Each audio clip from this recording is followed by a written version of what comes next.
welcome to Indie Cult Horror. This month we have another Romero-related interview. I bring to you from, again, the 2004 Horrorfind convention, which, like I had said last time, was really a celebration of everything George.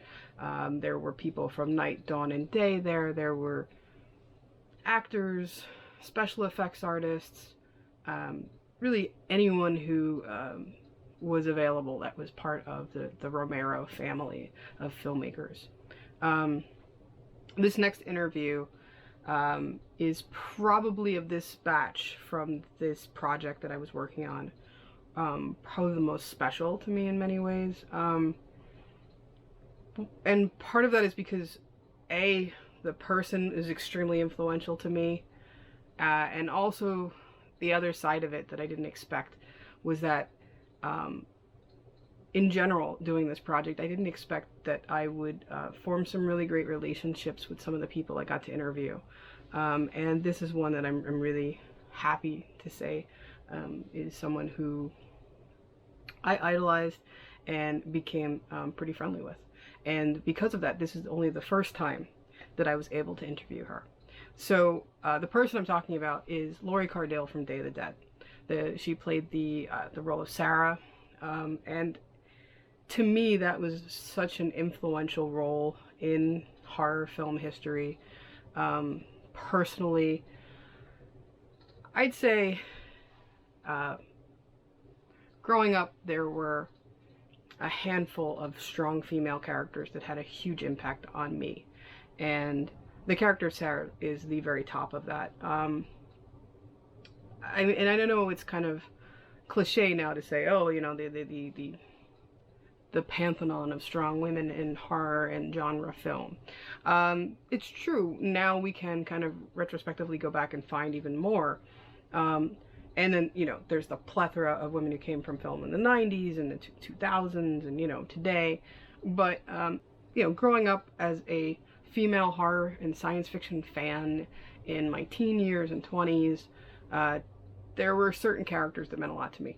I can even remember writing papers as an undergrad about the importance of characters like Sarah Connor from the Terminator films, and, you know, the character of Nancy from the Nightmare on Elm Street movies.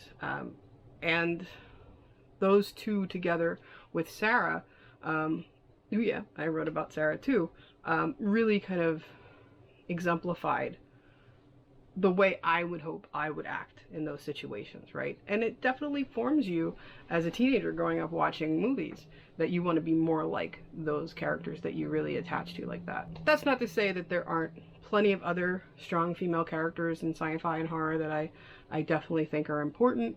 Those are the three that I think at that point in my life were particularly the most impactful. Of course, I can't, you know, I've mentioned before on other videos that I've done for other series on this channel, the importance that the character of Zira had to me. Obviously, Zira from Planet of the Apes, massive impact on my life.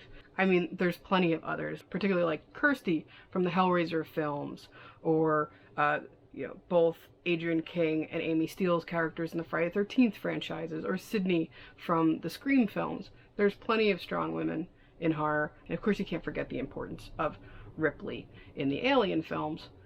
But to me personally, Sarah is very important to me. Like I said before, you know, I'm really lucky to be able to say that I've spoken to her many times since that event, and I interviewed her more than once and hope to do so again. So it's really great that I was able to get to know Lori Cardille the person, not just the woman who played my favorite character in a horror film. So all of that to say that in 2004's Horrorfind, another wonderful interview that I was able to capture, a short one, but a great one I'm happy to have been able to do, is with Lori Cardille of Day of the Dead.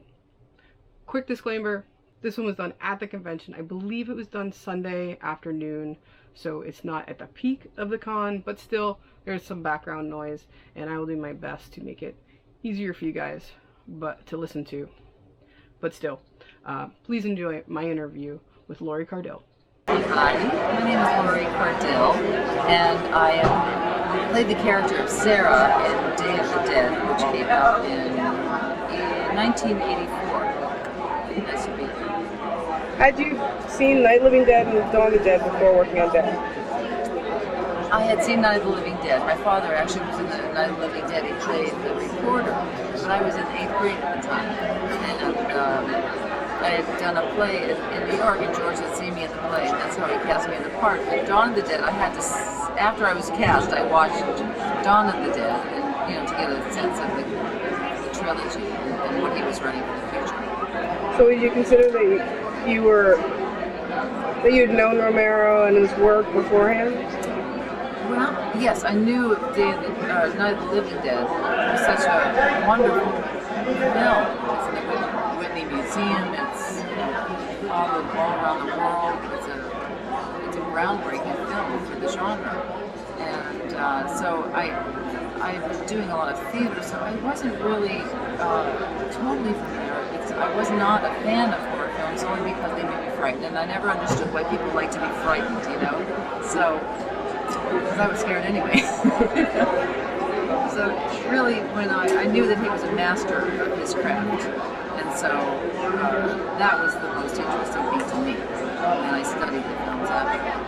When you saw that screenplay, what attracted you to the part, and what made you really want to go through and do it? I really wanted to do the part because it was such a strong woman. I mean, in those days, in '84, it was just right when Alien was about a year. We came out about a year earlier, and I think that's what I've been told. Is that right? About the same time, yeah, in a year. At the same time. And in those days, that was an interesting concept to have a woman being the lead and a strong woman in a film of that nature.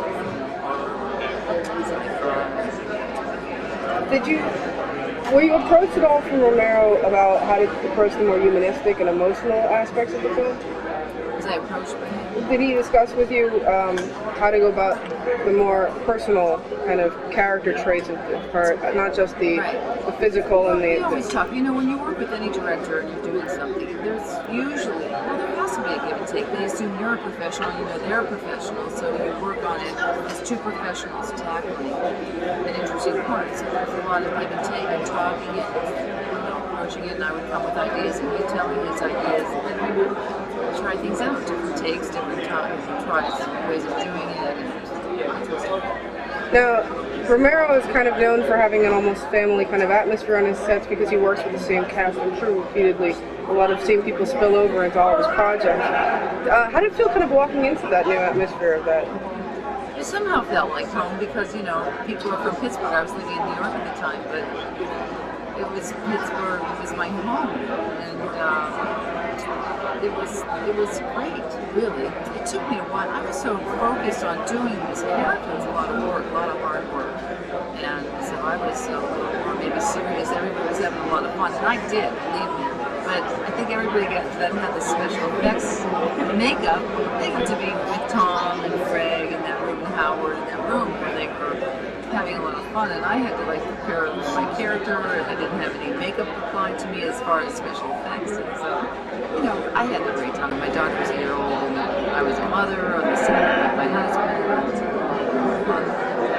There's a lot of, aside from the effects that were going on around you, there's also a lot of, stunts and even fight choreography type situations within the film. What was the biggest challenge of all of that? For me? Yes. Well, I was physically fit at that time and young. And so the challenge for me was a physical challenge as far as stunts was when we were in the silo climbing. That was hard. It was hard. And I didn't like heights. So, we had to climb really vigorously and hard, and we really went up there. That was the frightening emotional level and a psychological level as well as physical. How was it being around all of the effects work? I mean, your character's around it, not actively, you didn't have any appliances attached to you or anything like that, but how was that process of working with special effects? No, I loved it. I learned so much. It was so interesting. It's something I hadn't been around, and to watch these people Tom and Greg and Howard and the other people working with them worked so diligently and so patiently on the effects that they worked on months in advance, testing them out, and to see them do their work. That's what was so exciting about it. Everybody, like I said, came from a professional point of view, and you got interesting, good working, hard-working theater people. I've done a lot of television before that, and some other people, and so it's always a learning process, and that was a learning process watching the effects and how they were done. How about working in the kind of the cave situation? Cave situation, that was very difficult. We were there about 3 months, and we never saw light. We had one day off, a Monday. We worked every day. We'd go in the morning, about 6 o'clock in the morning, drive from the hotel. It was dark.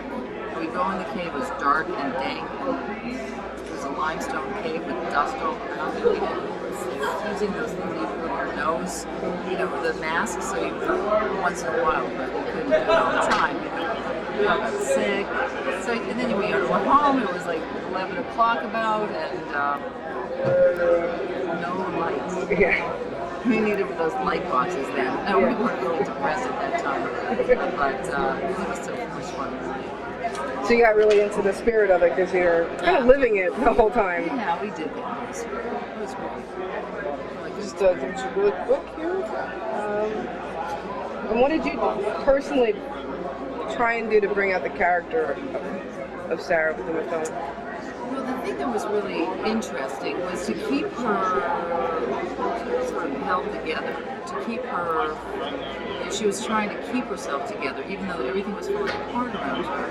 There was this incredible interior, explosive, frightened, maybe even to, that tried to overcome that constantly in order to survive. And I found that interesting, just to keep her tight in a way and focused until she had this scene with Miguel where she chops his arm off and she starts to loosen it. And that was really almost a relief to play that scene. Even though things are out of sequence, but we had shot enough of the Sarah that is knowing how to get through. And that scene was very cathartic. The arc of that character. Now, you've mentioned this also, that it was a great opportunity for a strong character. Have you seen at all, like, the impact that Day of the Dead, because it has such a strong female lead, have you kind of noticed that maybe that's how people relate to the film? If you have more people who are... I hope so. I hope so. I see a lot of young girls coming up and saying how much it helped them. And people my age, really, women my age, because it's nice to know that there has been some impact. I don't know to what extent. I know that Alien, because it was released and had a much bigger budget, that was the really the part. But we were doing this for George, and it wasn't a big budget, and yet 20 years later, it's really having an impact, and that's really satisfying. After going through months of this experience and working on the project and kind of living the characters' lives and everything, how did you feel when you finally got to sit back and watch the finished film? When I watched the finished film, I could not see the film for a few years as far as really the impact of the film. I kept thinking about, what was I doing at this moment, in this moment, and that's the first feature film that I had done. So for me, it was a new experience in that I never watched. I played characters like take the play and run with it, but I never did it on a film where I to sit there and to take it. So I was looking at it technically for the longest time. It took me really a couple of years to be able to sit back and watch it and really see it. But if that maybe an audience member I know this is like one of the first times you come to a convention type of experience, but how does it feel to kind of interact with the fans?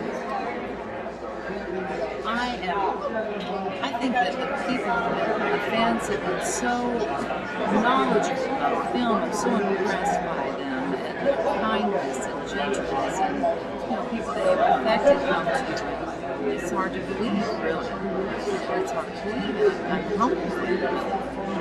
Actually, yeah.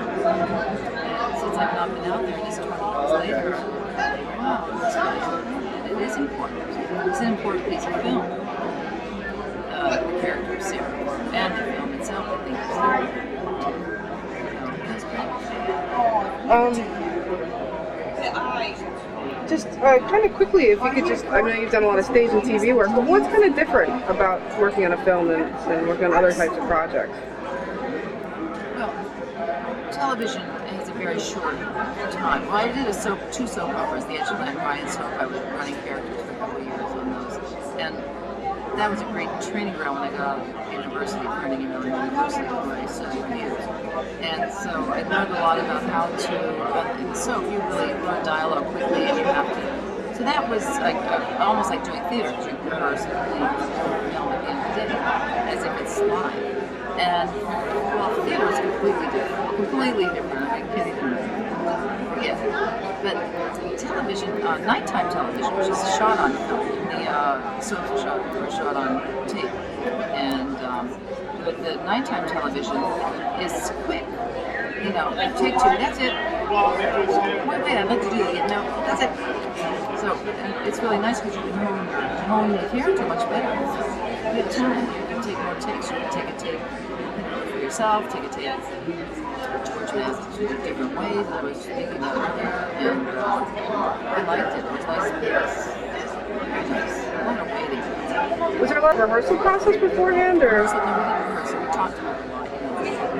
George knew all of our work. I did a play called Reckless, Craig Lucas play that we, was a great thing. It was originated this part, and now it's been done all over. And I feel really good about that. But George saw me in that play. Was there any improvisation on the set, or more or less situations becoming thrown in? It was scripted. But we could always change things if we really wanted, and we talked about it, so there was a flexibility, but it was pretty much scripted. Because of the time element, it's hard to do. I'm sure George wrote it or rewrote it, which he did, actually had to do a different script, but he honed it down, so it was up to us to make it work. So there wasn't as much, not like something in Spinal Tap or maybe nothing like that. It was would you work in the genre again? It depends. And if there was a Romero project again, would you work with George again? I would absolutely. Any dream projects that you'd like to work on? Any like dream project? Anything? Yeah. I'd like to explore film. I've done a lot of theater. A lot of television, but it's hard when it's such a wonderful, interesting part. And I look forward to being a character actor. So that I'm getting older. I have to preserve any kind of image, so I have to make my body a certain enough, get plastic surgery. I can really become developed with my own age, my own experiences, and I'm looking forward to presenting that on screen. I think that would be to grow into myself, and to also to show women that even though media this you can be really good. You don't have to do that stuff. It's okay to do it if you want to. I don't judge it. But I think that we're just finding it right now. Well, I agree that it's a very important film because you played a very important character and it had a great impact on, I know, myself and many other people. So I just want to thank you for your time and all your help. Thank you, honestly. It's a pleasure to do this, and I feel honored once again. Thanks. I hope you enjoyed listening to that interview as much as I did getting the interview done. And after this, we have one more from that event in 2004. And after that, there's only one other interview. So that means we only have 3 episodes left. Countdown continues. I'll see you guys next time on Indie Call Horror. Thanks for watching.